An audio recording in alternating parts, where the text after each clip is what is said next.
होने वाली बहू। शादी के पहले से ही विभा को कपड़े धोने का बड़ा शौक था। कभी नल के नीचे तो कभी तालाब के पास। अरे मेरी नीली वाली लुंगी नहीं दिख रही है। विभा की अम्मा, कहाँ रखी है लुंगी? अरे वो तो विभा ने परसों ही धोकर रखी थी आपकी अलमारी में, देखो वहीं होगी। वो ना मैंने आज धो दी, मुझे लगा कि गंदी हो गई होगी। अरे कैसे गंदी हो गई थी? उसे तो मैंने पहना भी नहीं। हे भगवान, इस लड़की के कपड़े धोने की आदत से परेशान हो गया हूँ मैं। जितना तो घर में राशन नहीं आता, उससे कहीं ज्यादा डिटर्जेंट पाउडर का खर्चा है। इसकी शादी करवा दो, शादी। जाए अपने घर में ही करे काम, फिर चाहे घर के कपड़े धोने हो या पूरे गांव के।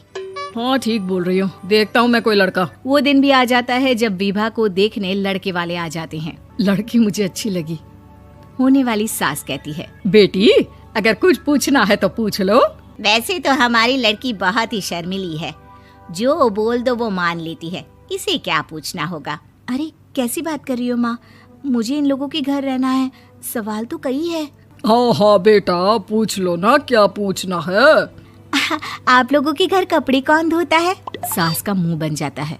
देखो, अगर तुम ये कहना चाहती हो कि तुम्हें कपड़े धोने नहीं आते तो सुन लो, कपड़े मैं ही धोती हूँ, लेकिन तुम्हारे आ जाने के बाद मैं रुमाल तक नहीं धोऊंगी। अरे चुप रहना भाग्यवान, बहू बेचारी घर आई नहीं, उसे डराना शुरू कर दिया। वो क्या है ना बिटिया, अभी तक तो ये कल्लू की माँ ही धोती थी, लेकिन अब तुम्हारे पापा तो दहेज में वॉशिंग मशीन देंगे ही। तभी विभा की माँ बोल पड़ती है, सवाल भी पूछा तो क्या। वैसे भाई साहब, मशीन की तो फिर भी कपड़े धोने की कैपेसिटी होती है। मतलब जो बिटिया दे रहे हैं ना विभा, इसे कपड़े धोने का बहुत शौक है। ये आप लोगों के क्या, आस पड़ोस गांव मोहल्ले सबके कपड़े धो दे और उफ तक ना करे। बाहर देखा नहीं आपने कितने कपड़े सूख रहे हैं? सब हमारी बिटिया ने ही तो धोए हैं। बस भी करो ना माँ, शर्म आ रही इतनी तारीफ सुनकर। और तो और एक दाग निकाल कर दिखाओ तो मान जाओ। हाँ अच्छा, माफ करना बेटा, मैंने गलत समझा। हमें तो रिश्ता बहुत पसंद है। और ऐसे जुड़ जाता है रिश्ता कपड़े धोने का शौक रखने वाली विभा का। उसकी शादी हो जाती है कोयला फैक्ट्री में काम करने वाले कल्लू के साथ। शादी के बाद अचानक विभा चिल्लाती हुई सास के पास आती है। सासू माँ, अरे सासू माँ कहाँ है आप? ये तो धोखा है, धोखा दिया आप लोगों ने मुझे। इसे ससुर के चक्कर के बारे में पता चल गया। अरे तो उसमें तुझे क्यों धोखा मिला है? अरे नल में पानी नहीं आता, कपड़े कैसे कब धुलेंगे? अच्छा, तू पानी नहीं आ रहा उसकी बात कर रही है। तो आपने क्या सोचा? कुछ नहीं। अच्छा, तेरी माँ ने कहा था कि कपड़े धोने का शौक है तुझे, याद आया मुझे। शौक बोलकर कपड़े धोने वाले मेरे जुनून को कम ना आके सासू माँ, कपड़ा धोना मेरा गुरूर है। तभी पति भी वहाँ आ जाता है। अभी मैंने इसे सनी देओल की फिल्म दिखाई है, उसी के डायलॉग मार रही है माँ। अच्छा सुन, साफ साफ बता रही हूँ, पानी सुबह 4 से 6 और शाम को 10 से 12 आता है, समझी? विभा टाइमिंग सुनकर हैरान हो जाती है। ये क्या भूतों का मोहल्ला है?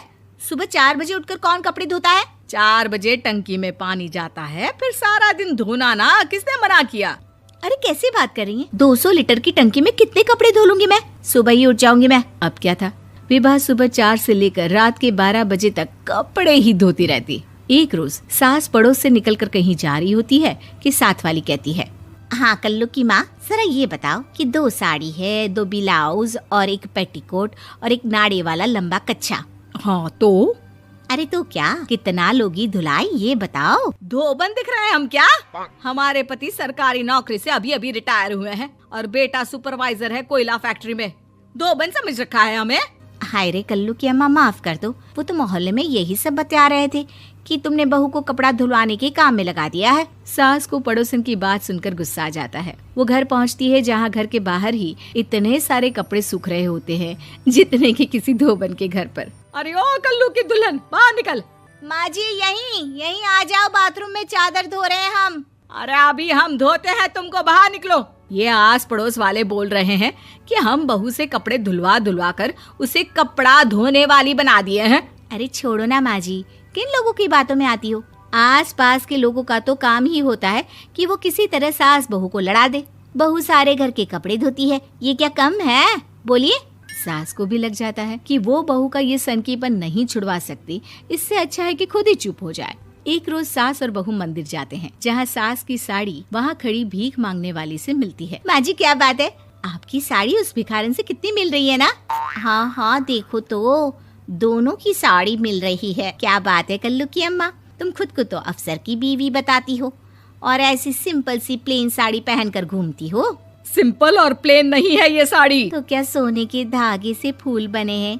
कुछ भी सासू माँ, कुछ भी। हाँ बने थे इस साड़ी में सोने के धागे से फूल।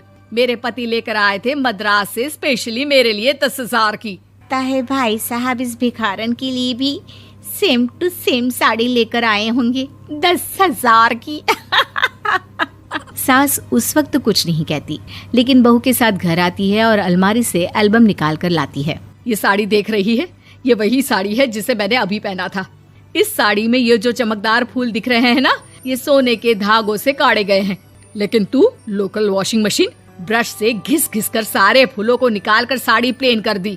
मुझे माफ कर दीजिए सासू माँ। और तो और, जब मैंने तुझे तेरी गलती के लिए कुछ नहीं कहा, लेकिन तूने तो सबके सामने मेरा मजाक ही बना दिया। क्यों? बहू को समझ में आ जाता है कि अब से उसका कपड़े धोना बंद।